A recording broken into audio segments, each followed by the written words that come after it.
802호.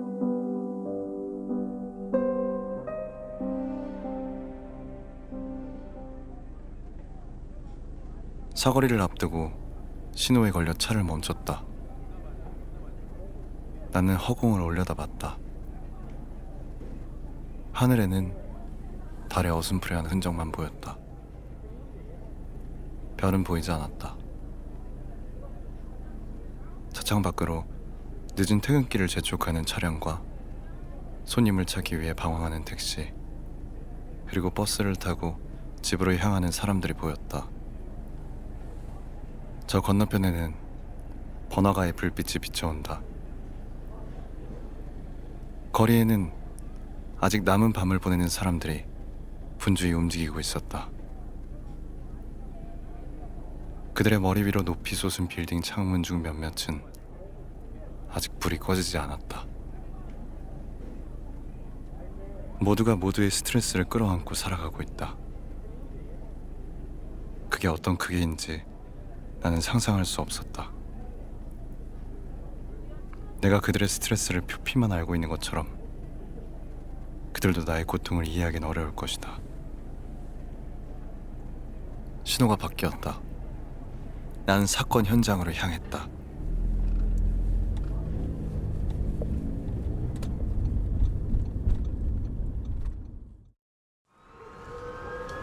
내가 현장에 도착한 건 밤 9시 40분쯤이었다.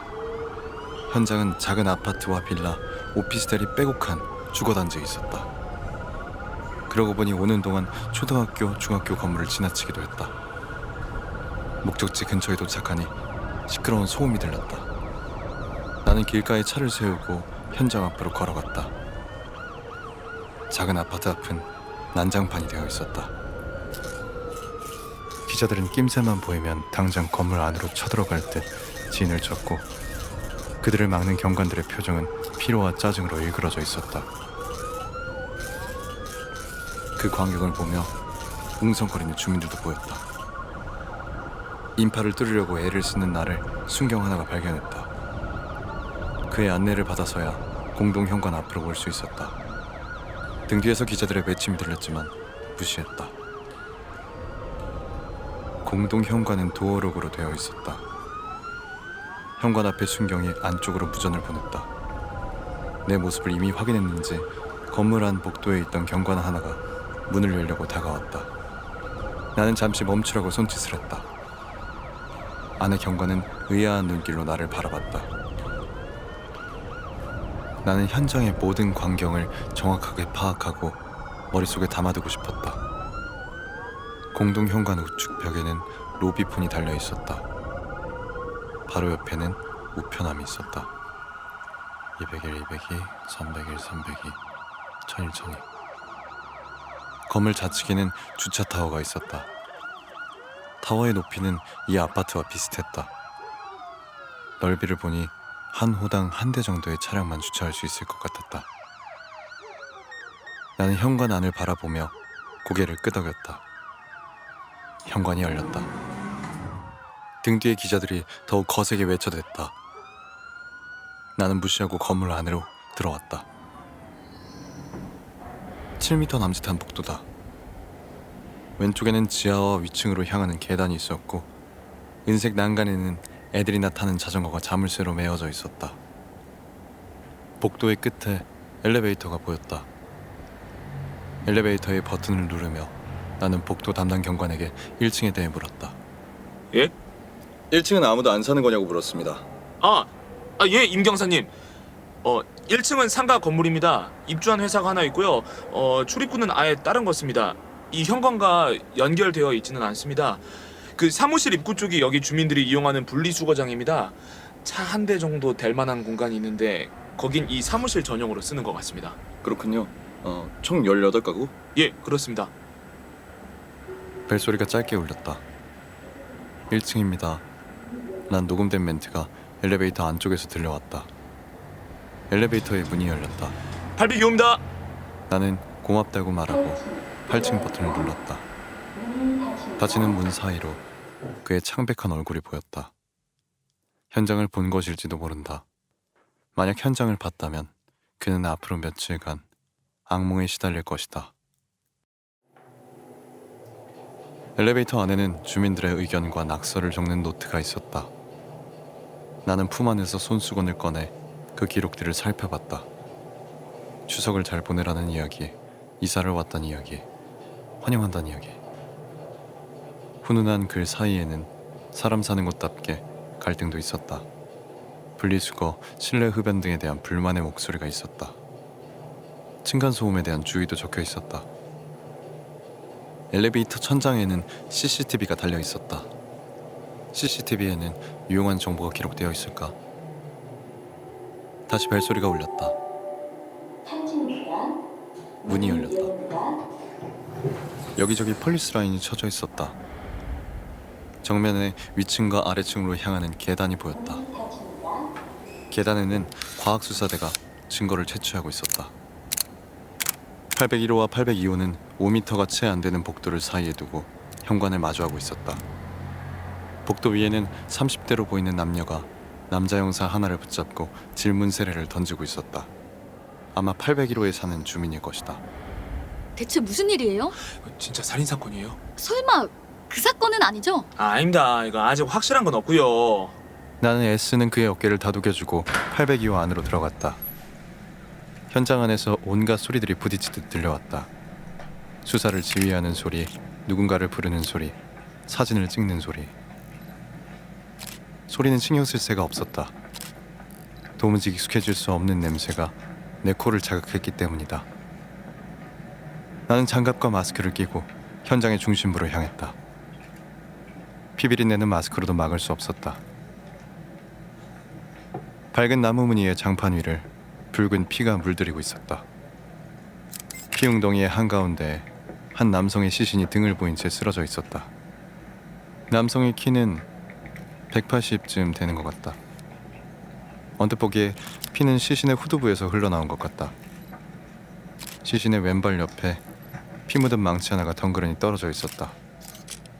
나는 시신 앞에서 심호흡을 하며 마음속으로 한 문장을 되뇌었다.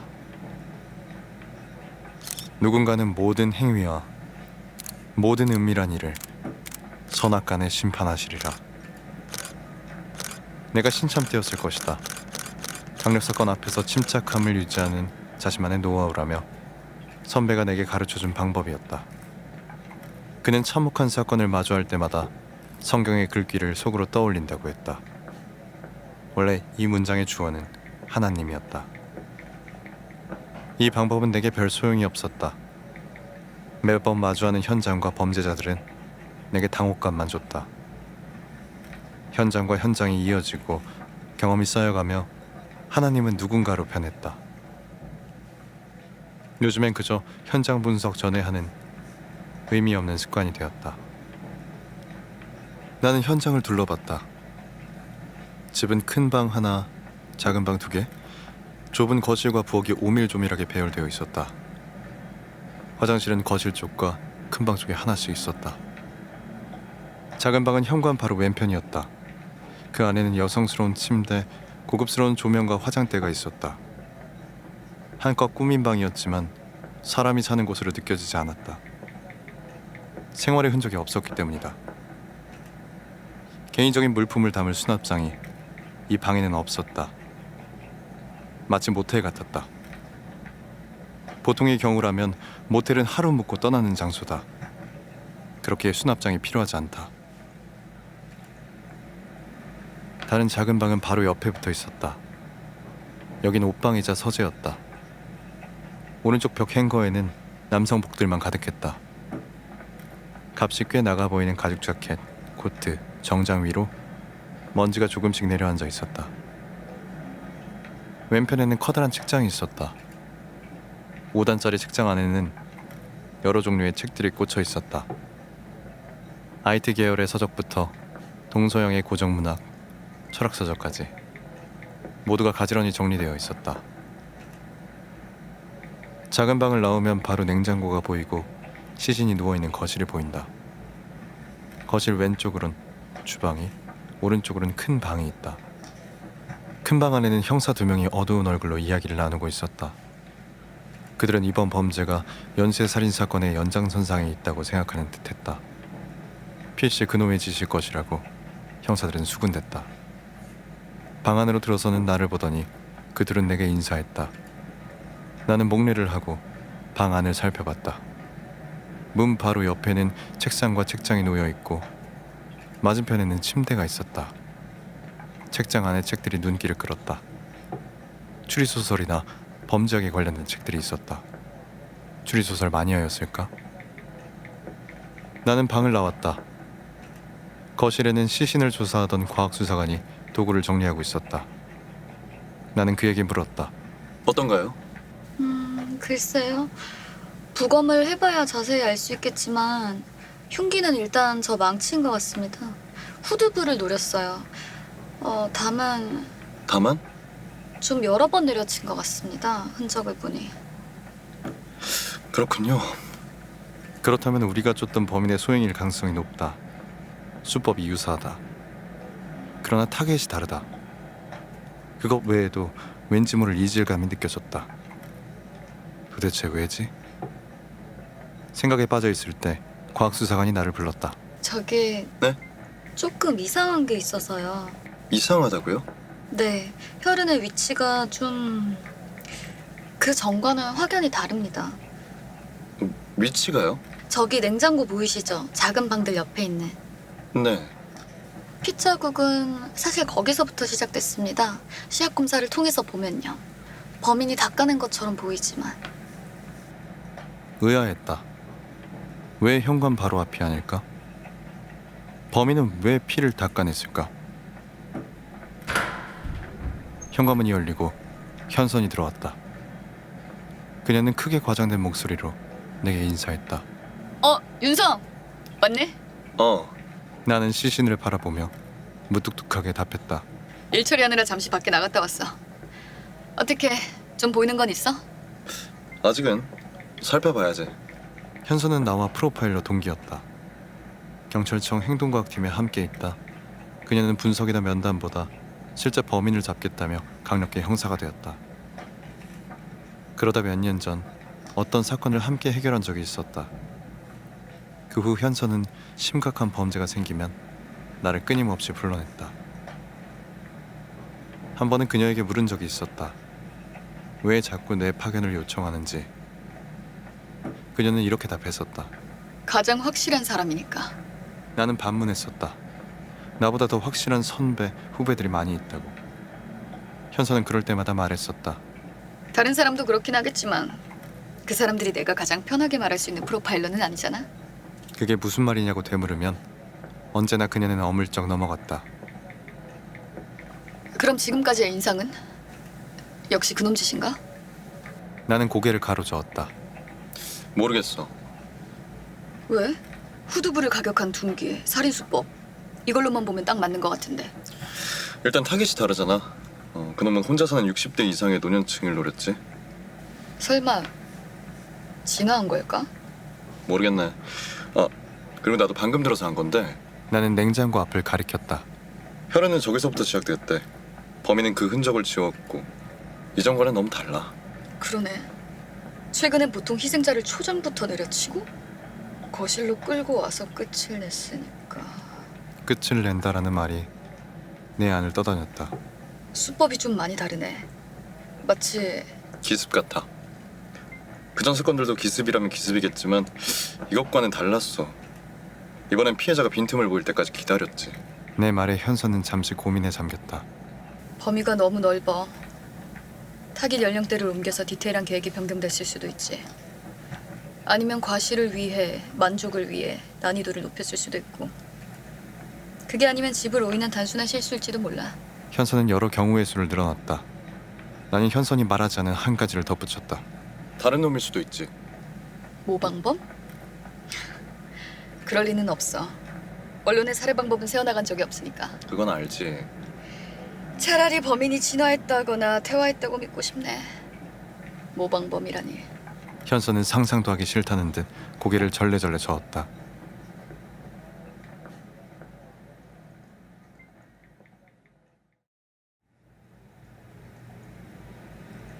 시신이 들것에 실려 집 밖으로 나갔다. 검은 시신 가방 아래에 있을 창백한 피부가 떠올랐다. 나는 그 생각을 잊고자 허공을 바라봤다. 그 모습을 보고 현선이 내 팔을 툭 쳤다. 여전히 익숙하진 않나 보네. 익숙해질 리가. 하긴 뭐 시신이랑 친구 삼을 일은 없지. 그녀는 씁쓸해 보이는 미소를 지었다. 최초 신고자는? 일단 애인이라고는 하는데 좀 왜? 아무튼 좀 그래. 그때 현관문이 열리며 현준영 경감의 호통 소리가 들려왔다. 성현선 경사! 네. 야, 꼰대가 부르네. 조금만 기다려. 그녀는 서둘러 현관 밖으로 나갔다. 현준영 경감은 머리가 희끗한 베테랑 형사였다. 그는 현선에게 현장에서 잡담을 하냐며 혼을 냈다. 현선은 죄송하다며 고개를 숙였다. 현선은 직속 상사인 그와 사이가 좋지 않았다. 현선에게 듣기로 그는 프로파일러의 분석을 공장으로 치부하는 사람이었다. 프로파일링을 통해 범인을 잡아도 그는 얻어 걸린 것으로 여겼다고 한다. 그와 개인적으로 이야기를 나눈 적은 없었지만 몇 번 현선을 혼내는 광경을 보면 꼰대라는 별명이 어울릴 법했다. 그러나 현장 형사들의 평은 다소 달랐다. 그들이 말하는 현준영 경감은 유능한 감독으로 보였다. 물론 그들도 투덜거리며 꼰대라고 부른 적이 있긴 하다. 현선이 불려간 사이 나는 작은 방에 있는 책장 앞에 섰다. 나는 그 책의 목록을 자세히 살폈다. IT나 프로그래밍 계열 책은 봐도 모르니 건너뛰었다. 니체, 들레즈, 푸코. 포스트 모더니즘에 영향을 주었던 철학 도서들이 눈에 띄었다. 그 옆에는 그 철학자들을 어떻게 바라볼지에 대한 개론서들이 보였다. 그 개론서는 내가 몇 번 보다 덮었던 책들이다. 사람들이 보기에 따라 다르겠지만 내가 느끼기에 그 책들은 그들의 철학을 다소 극단적이고 단편적으로 해석했다. 그 책들을 뽑아서 훑어봤다. 희생자는 나름 진지하게 이 책들을 공부했던 모양이었다. 밑줄이 쳐져 있거나 메모가 적혀 있기도 했다. 자기 나름대로 떠오르는 생각, 의문들을 주석으로 정리한 것 같다. 훑어보다 나는 의문을 느꼈다. 이 인간은 어째서 왜 이런 포인트에 집중했을까? 모든 게 가능하다. 나를 비뚤어진 것으로 보는 시선은 모두 억압이다. 억압은 우리를 불행하게 만든다. 억압은 해체되어야 한다. 우리가 생각하는 보편적인 기준은 해체됐다. 세상이 그렇게 변한 것 같다. 그 누구도 도덕적이고 윤리적이지 않다. 아니, 도덕과 윤리란 기준 자체가 허상이다. 윤리는 언제나 우리를 억압한다. 그건 낡은 상식이다. 우리는 욕망을 해방시켜야 한다. 우리는 신이 되어야 한다. 니체의 말처럼 낡은 규칙과 관습에서 벗어나 자신만의 윤리를 만들어야 한다. 그의 주석은 현학적으로 다가왔다. 얼핏 보면 윤리와 존재에 대해 함축적인 질문을 던지는 것 같다. 그런데 그 귀결이 이상했다. 그가 쓴 글의 흐름은 인간은 무슨 짓이든 해도 된다 라는 답으로 연결되는 것처럼 보였다. 그때 다급한 외침이 큰 방 쪽에서 들려왔다. 문 앞에서 바라보니 조사관 하나가 스프링 노트를 쥐고 있었다. 혼이 빠져나간 것처럼 노트를 쥔 그의 손이 덜덜 떨렸다. 소란을 들었는지 현 경감과 현선도 큰 방 안으로 들어왔다. 경감이 먼저 노트를 건네받았다. 노트를 살피더니 그의 미간이 잔뜩 구겨졌다. 경감은 한숨을 쉬며 노트를 현선에게 건네줬다. 현선의 표정도 어두워졌다. 현선은 내게 노트를 보여줬다. 나는 내용을 천천히 살폈다. 노트의 페이지마다 폴라로이드 사진이 붙어 있었고 그 아래에는 짤막한 메모가 적혀 있었다. 내용물만 모른다면 누군가 추억을 소중하게 간직해 놓은 것처럼 보일 수도 있다. 이런 것도 추억이라고 할 수 있을까? 폴라로이드 사진 안에는 어떤 여성들의 생전 모습과 시신이 담겨져 있었다. 그 아래 적혀 있는 것은 일종의 일기였다. 그 순간에 대한 생생한 체험과 환희, 피해자에 대한 저주가 적혀 있었다. 6회의 살인에 대한 기록은 적나라했다. 난 이 사진들을 어디선가 본 적이 있었다. 경기 북부청에서 보고된 살인 사건이었을 것이다.